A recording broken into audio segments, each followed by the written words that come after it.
How do you make money for nothing? The answer could be hiding in the 20 million tonnes of household waste we throw out every year. But just before you throw it away, would it be possible to have a quick look at it? That's why entrepreneur Sarah Moore wants to get her hands on things before they hit the skip. I am a passionate buyer, user and renovator of second-hand stuff, and I've turned that passion into a money-making business. I turn old into new and I sell it for a profit. Sarah's ready to sift through as many boots and bin bags as she needs to. That's vintage gold, isn't it? It's really exciting. In her search for tip treasure. I love it. And with some of the country's elite designers and makers, what are we going to do with that? Oh no! she can transform her finds into desirable, Amazing. beautiful, valuable, Cha-ching. and hopefully saleable items. That's £80 profit. If Sarah is successful, then she can hand the profits back to the very people who had no idea there was cash to be made from their trash. Oh, that's fantastic. That's unbelievable.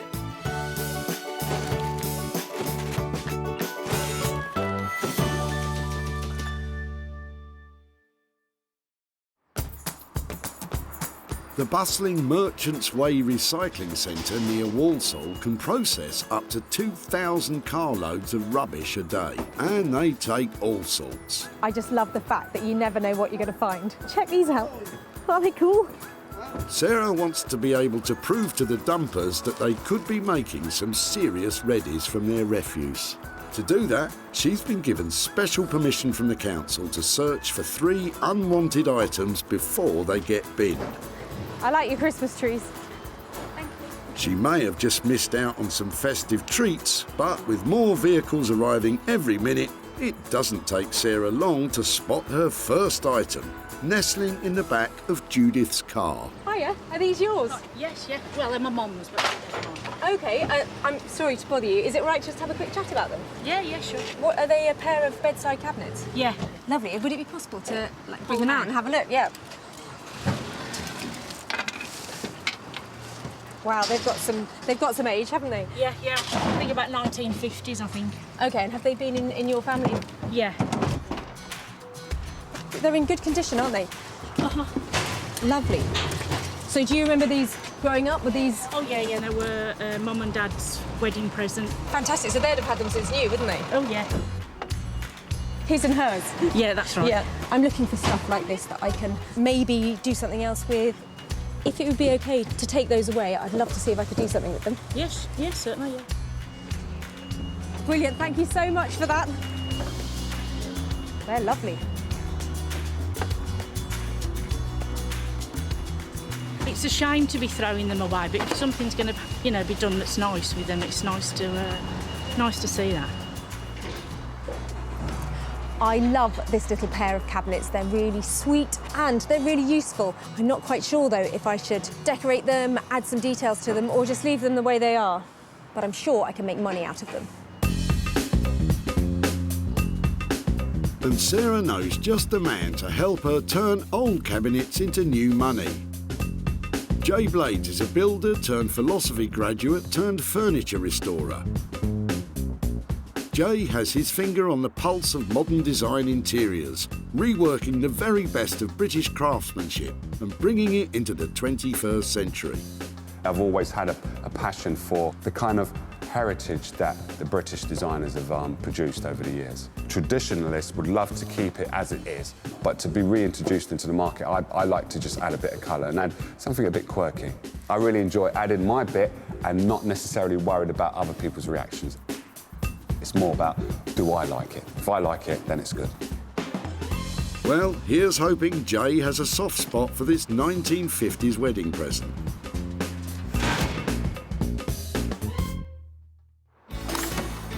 Sarah's now searching for her second item, but she's still found time to try and inspire Nigel about what to do with his old shelves.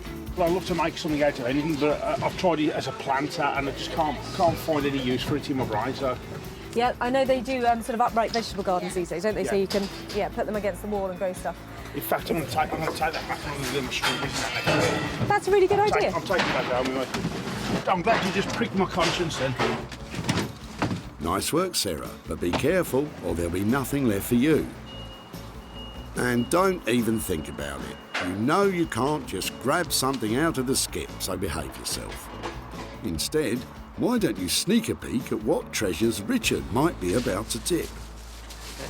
I've spied something exciting in the back of your car. Sorry to bother you. Okay. Is that yours? Have you had it for a long time? I've had it, nearly 40 years, but it wasn't mine originally. It was given to me, and I've been just using it to keep tools in. Really? And what, you just had enough of it now? We're moving house and trying to clear out a lot of stuff that we don't need anymore. It's got a great shape to it, hasn't it? And it looks so battered and worn and really cool. It's got character. Yeah, I really like that. I'm looking for things that I can repurpose or upcycle or turn into other things. Okay. And there's something about that is just so beautifully worn. You can't recreate that, and it's really quite appealing for me. Okay, well, it's all yours. You want it. I'd really like it. I really would. I don't know what I'm going to do with it, but I absolutely love that. Thank you very much for letting me have it. You're welcome.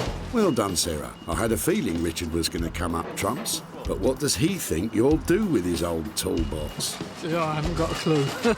I can't imagine, but it'd be interesting to see. I can't wait to see what she does with it. I absolutely love this, and there's something about its chunkiness that is shouting laptop or some sort of place where you put some technology. It'd be amazing if you opened it up and you had a screen on the top and a keyboard in the bottom. I think this could be a portable office. Lots of space for other things. Just really cute, and it's got just about the right amount of patina and wear on it that makes it really appealing to have on your desk. A chunky little piece of loveliness. Are you sure, Sarah? A 21st century office in an antique box? It all sounds a bit far-fetched. But if it's something electrical you want, then there's one man that might just be able to help. Meet Horse, electronic superbrain. Horse was chief engineer for a world-renowned audio recording company for over a decade. He's now taken his love for restoring vintage sound equipment and made it into a business. My name's Mark, everyone calls me Horse. I'm electronics engineer by trade. I enjoy refurbishing vintage equipment. I'm also interested in kind of antique radio equipment. It's always a shame to see stuff like that go to waste. I think it's great that you're giving a second life to something that would have essentially just been smashed up, thrown in the rubbish. So yeah, it's definitely a job and a passion. Horse might know his way around a circuit board, but let's just hope he doesn't get his wires in a twist when Sarah presents him with this empty old toolbox. Sarah's now got 2 items crossed off her list, but she can't relax just yet. She still needs to find her third and final piece. And it looks like she's not the only one who's hard at it. Emptying garden waste. We cut my friend's garden and get rid of the stuff. It's hard work though. We gotta get on with this. And then, like I said, we still want to work.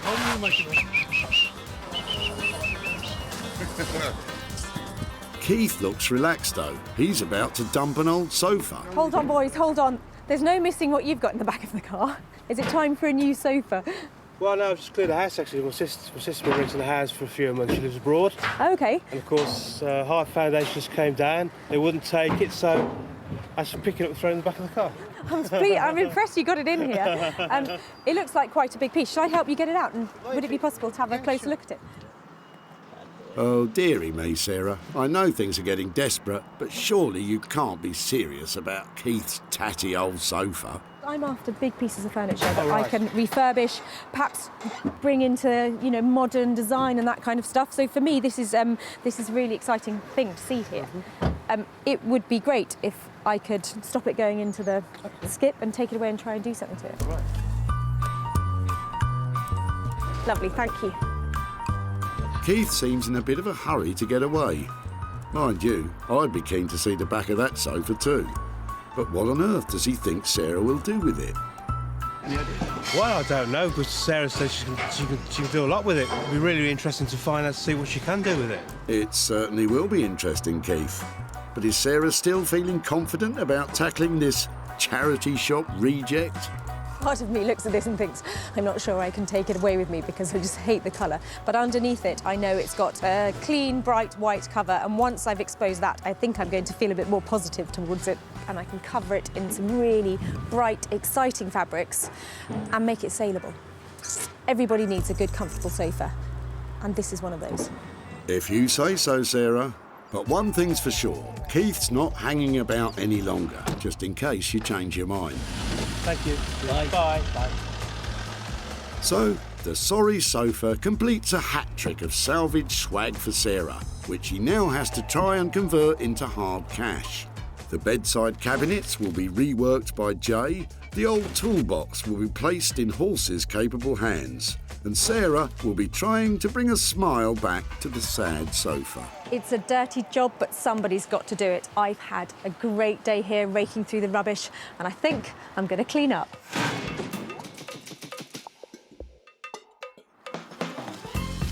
Sarah's first stop is deep in the heart of the Black Country, Wolverhampton, where a thriving arts and crafts scene is emerging. And leading the charge is woodworking genius Jay Blades. As ever, Jay has absolutely no idea what Sarah has in store for him today. So exactly how confident is he feeling? Depending on what she brings, I will be able to see if I can work my magic on there.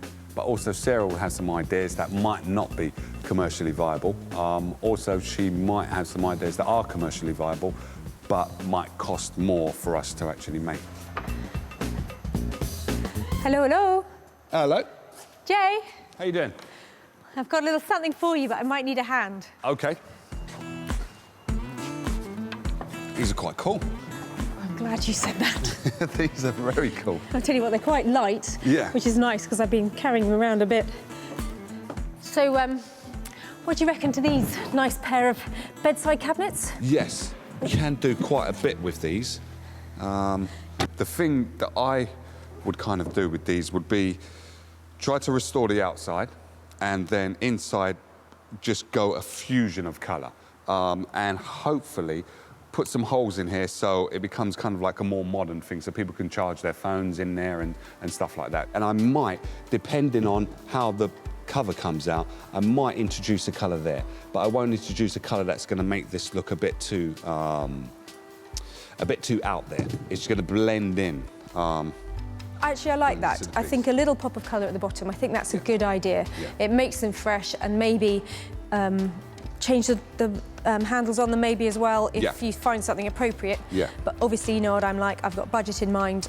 How much do you reckon it would cost? I'd say this would be about £75 for the two, because I'll have to remove the backs, work on the inside, and take off the doors, restore the actual... That might be a problem there. Bloomed a bit, hasn't it? Yeah. Depending on how good the veneer does come up, I think you would definitely double your money on these ones. Yeah, definitely. Well, that's potentially great news. With labour and materials estimated at £75, Sarah could be in for a tidy profit. But only if Jay can bring those 65-year-old bedside cabinets into the 21st century. Next up, Sarah's off to Manchester. Famed as being one of the founding cities of the Industrial Revolution, it is perhaps best known today for its football teams and thriving music scene. But it is also home to a man called Horse, one of the country's leading audio engineers. And he has no idea what Sarah's bringing. I'm expecting anything at all, really. I'm hoping it's something that will possibly lend itself in some way towards being some kind of audio device, as that's kind of my main kind of thing. But I've no idea what it's going to actually be. Well, let's just hope for Horse's sake that Sarah's changed her mind about that futuristic office-in-a-box idea. Hiya. Hiya. How are you? Yeah, good, thanks. Should we go into the workshop? Yeah. Go on. Thank you. Right then, what have we got? Well, it's quite sweet.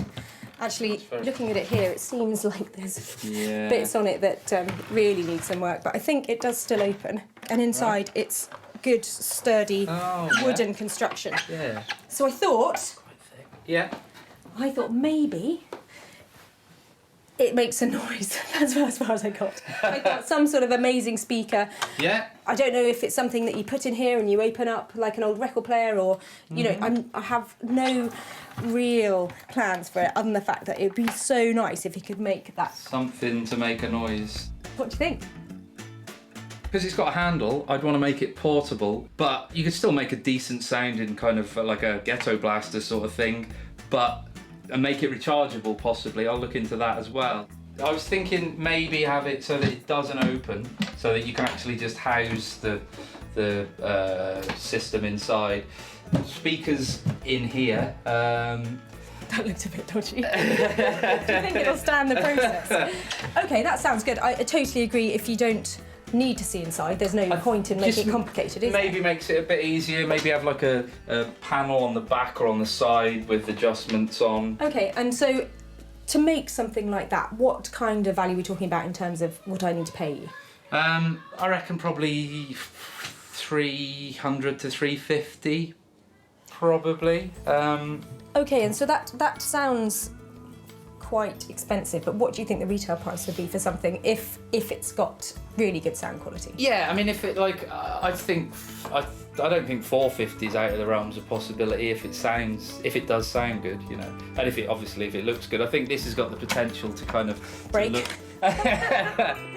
To you know, sort of to look weathered enough to be cool, but not quite, you know, useless. Yeah. Paul certainly has a big challenge on his hands, and it's a big risk for Sarah too. With labour and materials estimated at £350, converting the box into a speaker is not going to be cheap.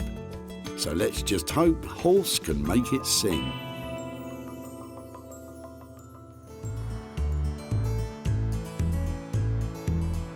It's time for Sarah to head home to the idyllic countryside of West Sussex. It's a far cry from the tip, and Sarah's dog Bramble is happy to see her home. But lurking in the barn, there's something that isn't quite so welcome in this beautiful landscape. The salvage sofa is so unappealing, even Bramble's turning her nose up at it. But don't worry, Bramble, Sarah's sure to have a plan. This sofa has got a lot of substance to it, but it's definitely lacking in style at the moment. I'm looking for a way to update it, make it look fresh, make it look exciting, and make it look saleable. And I think my best choice is ripping off the covers. I'd like to surface stitch some new fabric to it to give it a really light, floral, refreshing look. First things first, let's get rid of the maroon. That's it, Sarah. Don't forget to check down the back. It might be the only way you make any money on this item.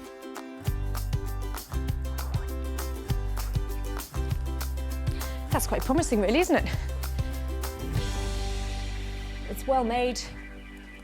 It's improved immeasurably already. Sarah should be pleased. Not only is the sofa in good condition, it also has the regulation fire safety tags attached. But she can't leave it looking like that.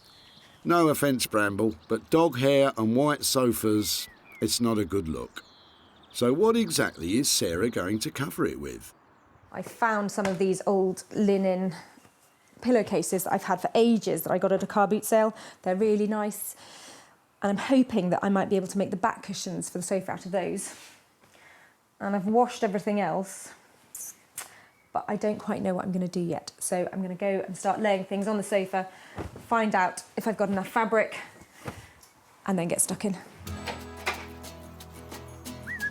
Come on. But it's not just Sarah's fabric that's worrying her. There are swallows in here, and I think they're about to fledge. I hope they have. So those are baby swallows having flying lessons up there, which is very sweet for them, but I really don't want anything they might leave behind going on the sofa. I think if the swallows are in here, I'm going to take the sofa outside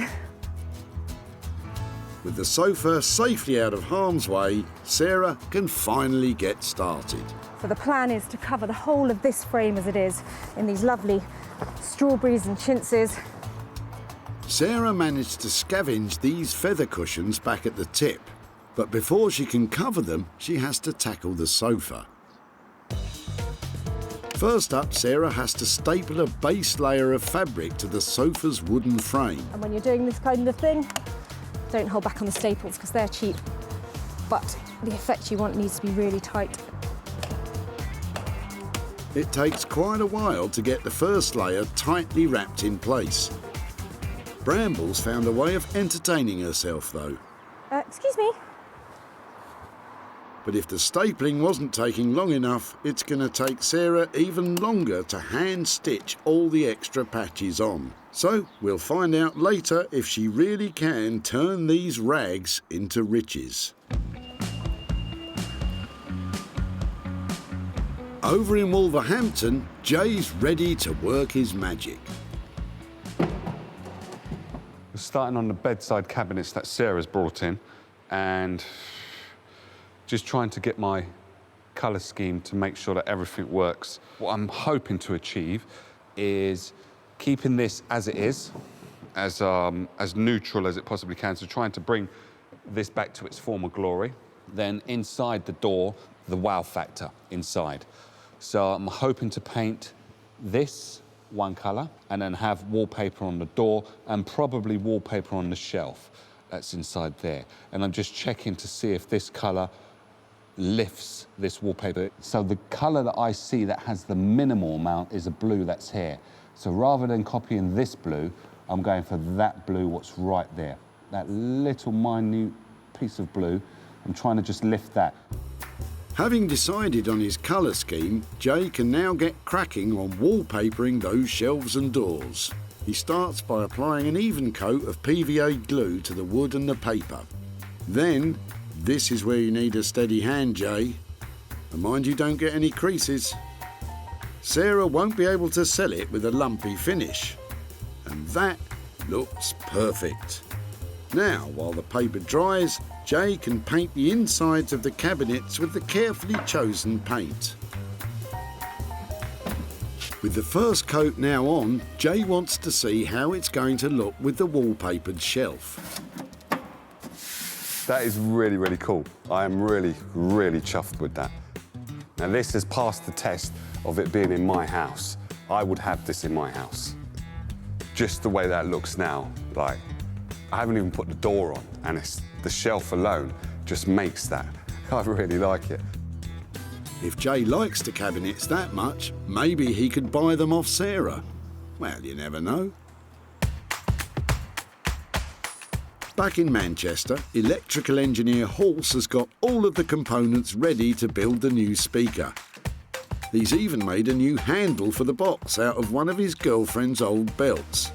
But today, he's really stepping into the unknown. The next bit is going to be the point of no return, really, which is drilling a hole and then jigsawing out the holes for the speakers. It's a bit out of my comfort zone because I'm not really that used to doing it, but yeah.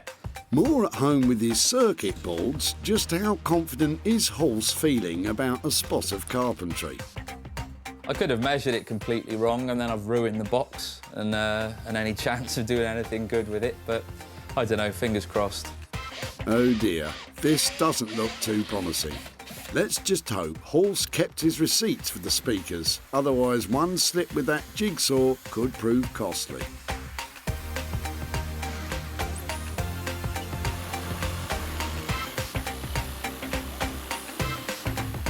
With the first hole cut, it's time to see if Halse's measurements add up. Will the speaker fit or fall straight through the hole? Just double check, that's... Oh, there we go. Not too bad. Nice one, Halse. I never doubted you. Now, you just need to do it all again for the second speaker.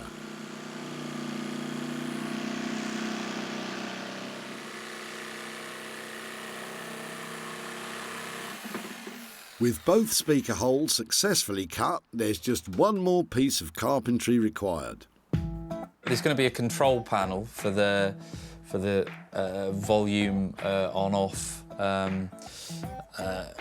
I've pre-made that out of a piece of checker plate that they'd normally use for kind of fire escapes and things. I thought it looked quite cool on this, but I just need to make the actual hole on the side of the box now.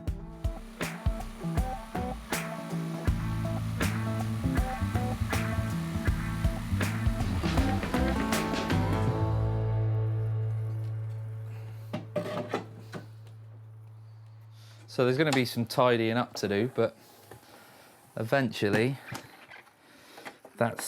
this is to make, this piece of wood is so that it's further recessed to protect the control knobs, but it's going to sit back like that. I'll have to tarp this up a bit, but it's roughly there, it's fine. I'll have to put some edging around there as well, some leather or something, but yeah, I'm quite pleased with that. With the box now virtually ready, Horse just needs to wire up the electronic components and the new mobile speaker is good to go.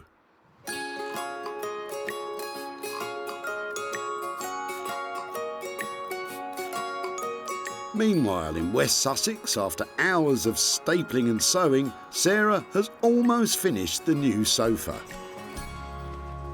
So the more I sew onto this sofa, the more I like the look of it. I have patched all the way around really tightly, and I know you can see the stitches, but it's all part of its handmade charm. I can't make it look much neater than that, so I thought I might as well really go for the rustic look. So I've just sewn these panels of vintage offcuts all the way around here using a curved upholstery needle. With the patchwork complete, now all Sarah needs to do is to add the cushions. She made some basic covers for them earlier by using more of the vintage fabric. I can hardly remember what it looked like when it was maroon. Thank goodness. Thank goodness indeed, because the old sofa was so tired and worn, it was even rejected by a charity shop.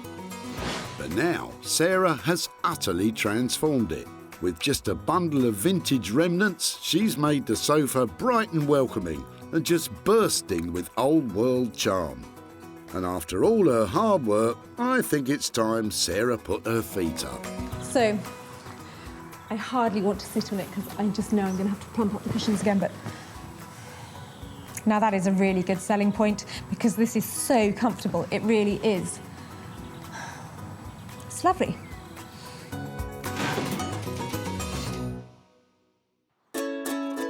Sarah's success is measured in sales, and she always seeks out the best opportunities to maximise profits. Hosting regularly her own furniture and clothing sales from home, advertising and selling online, Let's get that online. or meeting commercial buyers in person to sell direct. Seeing this is really refreshing and it's good and people are going to want more of it. It's going to grow, this thing, I think, that you're doing. With opportunities galore in the things we throw out, Sarah's always looking to make money for nothing. Back at the tip, Keith's old sofa made quite an impression. Hold on, boys, hold on. There's no missing what you've got in the back of the car. I'm impressed you got it in here. Having served its purpose and been rejected by a charity shop, Keith was only too happy to let Sarah take the sofa away. Sarah says she can do a lot with it. It'll be really interesting to find out, to see what she can do with it. Well, after covering the sofa in beautiful vintage fabrics, Sarah decided to put it up for sale in one of her barn sales. And the response was overwhelming. Just sold the sofa. Now it's time to show Keith what she did and to see if there were any profits from the sale. Hi, Keith. Hello, Sarah. How are you doing? Very well, thank you. Nice to see you Nice again. to see you too. I've got a few things to show you about Right. the sofa that we took. I've got some pictures on here. That's the one, isn't it? Yes, that's the one, yes. So we started off, we stripped off all the covers from it, and I actually chose some vintage fabrics to re-upholster it. And looking completely different, I think. Wow. What do you think? Fantastic. I just can't recognise it. Yeah? It looks good, but did it make any money? We did go through a bit of a process with the sofa and I spent £120 on it. Oh, right. But I did manage to sell it for £1,200. Wow. So Keith, I've got for you £1,080 for your sofa. Oh. All yours. Thank you. Wow. Absolutely flabbergasted. I really am. From the day when I took the tip, I did not expect today for this to happen. With £120 for materials, Sarah made the sofa 10 times more valuable, which means Keith really is walking away with £1,080. And I just wonder if you'd have any plans for what you might do with over £1,000. Well, I think put it towards a holiday. Oh, fantastic. That would be great. Well, I tell you what, I am so pleased to have worked on it. I love the fact that that might take you somewhere, and it was really cool to have saved the sofa and made it into money. Thank you. My pleasure. Thank you ever so much. Thank you so much.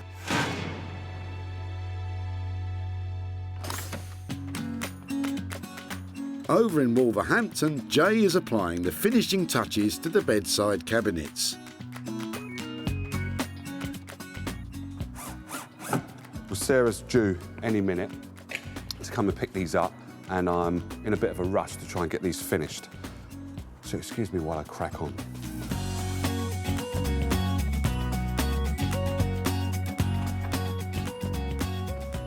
Jay? Hello. Hiya, how you doing? I'm very good, but I'm not ready for you to see them just yet. Do you want me to come back in a minute? Just give me 2 minutes and I should be ready. I'll go and have a coffee. I'll see you in a sec. All right. Don't worry, Sarah. I think it'll be worth the wait. When she last saw them, the 65-year-old bedside cabinets were looking tired and worn. But now, with a delicate restoration of the veneer, a splash of colour and designer wallpaper on the doors and shelves, Jay has reinvented these relics for modern living. Looks gorgeous. Jay's pleased with them, but it's now finally time to find out what Sarah thinks. Oh, there they are. What do you think? They look fab. They're really shiny, aren't they? They are really shiny. And I'm loving the blue. It's a good colour combination. May I look inside? Of course you can. What Go have you for it. done? Well, basically, we've painted the blue inside and on the lip at the bottom, and then put some wallpaper on the shelf and also some wallpaper on the back of the door, and drilled some holes in the back so you can load up or charge up your phone or your laptop, whatever you've got on the side of your bed. Well, I think what you've done is given them that really fresh update that means that people who have a funky house will love these, and they didn't look like that before. So I think what you've achieved on that budget is really quite impressive. Thank you. I think Jay has really managed, just with a light touch, to make those cabinets look contemporary. He's put that lovely designer wallpaper in there and that popping blue colour on the base. And now I have a chance of selling them for some real money. I think Sarah's reaction was really, really cool. She really liked them, and hopefully she should be able to sell them. As I said, they will pass my house test, so let's see if she can do it. When Sarah first met Judith at the tip, she was letting go of her parents' old bedside cabinets. Wow, they've got some age, haven't they? Yeah. I think about 1950s, I think. Mum and Dad's wedding present. His and hers? Yeah. Yeah. Brilliant, thank you so much for that. It's a shame to be throwing them away, but if something's going to, be done that's nice with them, it's nice to see that. Top vintage furniture dealer Martin couldn't agree more. Who did that? Jay Blades. Did he? It's amazing. I like that. Bedside tables, and particularly a pair, are really desirable things, so they're easy to sell. Martin was so confident the cabinets would sell that he bought them for his shop. Now, Sarah is off to tell Judith what happened to her parents' old wedding present, and hopefully to give Judith a gift of her own. Hi there, hello again. Hi, it's Sarah. Hi there. How are you? How are you doing? Thank you. Yeah. I've just got a couple of pictures and things to show you about your cabinets that you dropped off. We had a look at them and we were wondering about turning them into a cocktail cabinet or doing something with them like that. Yeah. But actually, I took them to a designer called Jay Blades, who loves colour and gets really passionate about furniture and updating it, and mainly keeping it just the way it is. He had some good ideas about turning them into sort of slightly more modern bedside cabinets so they could keep their original use. Yeah, yeah. So I've got a couple of pictures I can show you of them. He had an idea. Oh, they look lovely. Do you like them? Yeah, yeah. So what and the picture inside, that's lovely. Mum would like that, she would. She wouldn't have minded a bit of colour on there and that kind of thing? No, she would have liked that, and she would have liked the thought of they were being used, you know, not just discarded. I gave Jay a budget of £75 to update them, and so he did all that painting and the restoration of the veneer and that kind of thing. And they were bought for £125. So that means that's lovely. I have got a little £50 present for you. Thank you very much.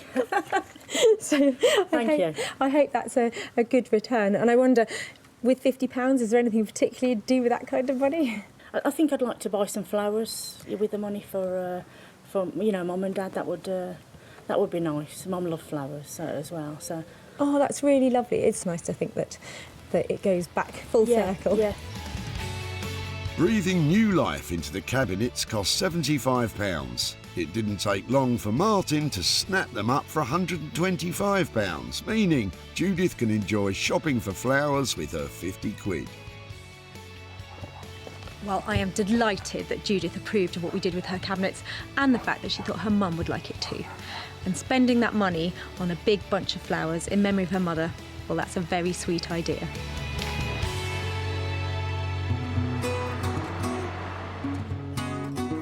In Manchester, Sarah is on her way to collect the third and final item. When she last saw it, the old toolbox had some charm, but no longer had a purpose. But now, Horse has turned it into a fully functional and stylish mobile speaker, complete with a rechargeable battery, Bluetooth connectivity, and even a USB charger. So how's he feeling about Sarah coming to see it? I think there's quite a transformation, so I think hopefully she's pleased with it. I think it looks quite cool, but then I'm a massive nerd, so I quite like the idea of a Bluetooth-powered speaker, but I'm not sure everyone's that fussed about it. I love surprises, Horse. How's it gone? Pretty good. Oh! You're nuts. Do you know that? You are nuts. Look at that. Wow. So, you've been really busy, haven't you? What on earth have you put inside there to make it like that? There is a very hefty battery, so you've always got this kind of compromise between battery life and weight. So that's the battery. I mean, it's, you know, it's not short of a car battery really, but it's going to last. Okay, so normally this won't be on show, will it? No. Right. Normally these are shut, and then there's also screws to put in the side just to properly seal it, because you wouldn't really want it open. So, yeah. Horse, you're really clever, do you know that? It's got an instantly attractive look about it. And what, this bit here, so this is, talk me through what gadgets you've got in here and how it works. So that's sort of, so on and off switch is the big switch there. Main volume control. That's an input just so you can plug anything into it that's got a mini jack connector from like a smartphone or whatever.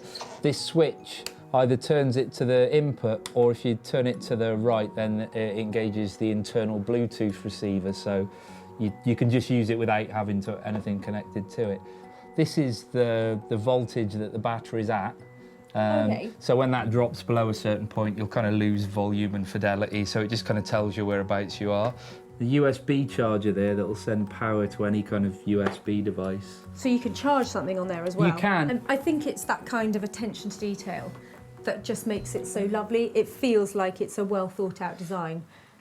Well done, it's cool. Ace. Brilliant. Ace? You've aced it. I absolutely love it. Shall I demonstrate? Yeah. It's a really good mixture, isn't it, of kind of retro and yeah, I think new. so. I think so.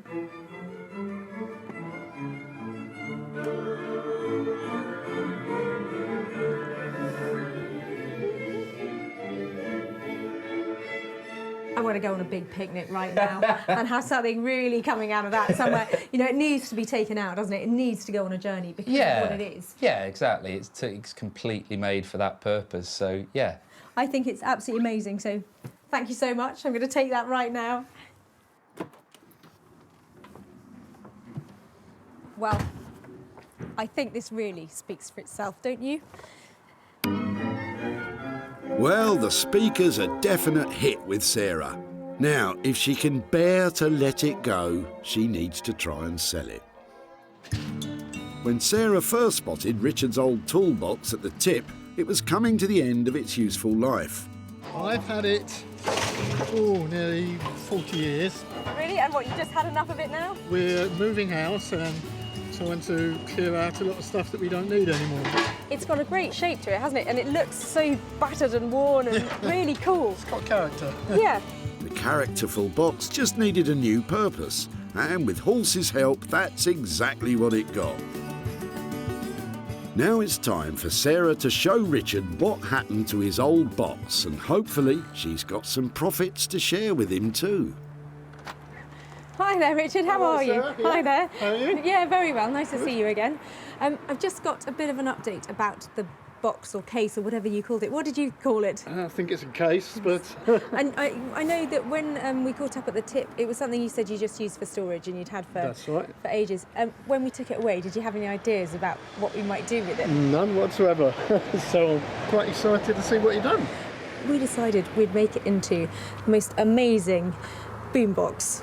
Oh, excellent. A music machine, the like of which you've never seen before. I've got some pictures to show you. It went to a chap called Horse, and he turned it into this fantastic machine, and he has plumbed in the most amazing sound system in there. Yeah, that looks amazing. It's a work of art. It's beautiful. Now, normally at this point, I'd say I've spent £300 on it and I've sold it for X, but at the moment, I haven't sold it. Right. But I've got high hopes for it. It's such a great looking machine. I personally would absolutely love it. So, but what I'd like to do is, when it sells, just come back to you and give you the money for it. Wow. Well, thank you. So, despite this amazing transformation by Horse, the search continues to find this unique speaker a new home. But the costs of £350 and no profit generated, this could be a potential loss for Sarah of 350 quid. So I'm really disappointed that I wasn't handing over money to Richard, but I've got high hopes that his boombox will sell and I'll be back here with some cash soon. So, Sarah's managed to make a profit on 2 of the 3 salvaged items. The bedside cabinets, beautifully brought back to life by Jay. I'm sure it won't be long before Richard's utterly unique speaker will be blasting some sweet sounds. And of course we have the unwanted sofa transformed into a showstopper by Sarah. We have transformed, restored and repurposed 3 things that were destined for the dump and handed over some money for nothing. Maybe the next time you take a trip to the tip, I could do the same for you.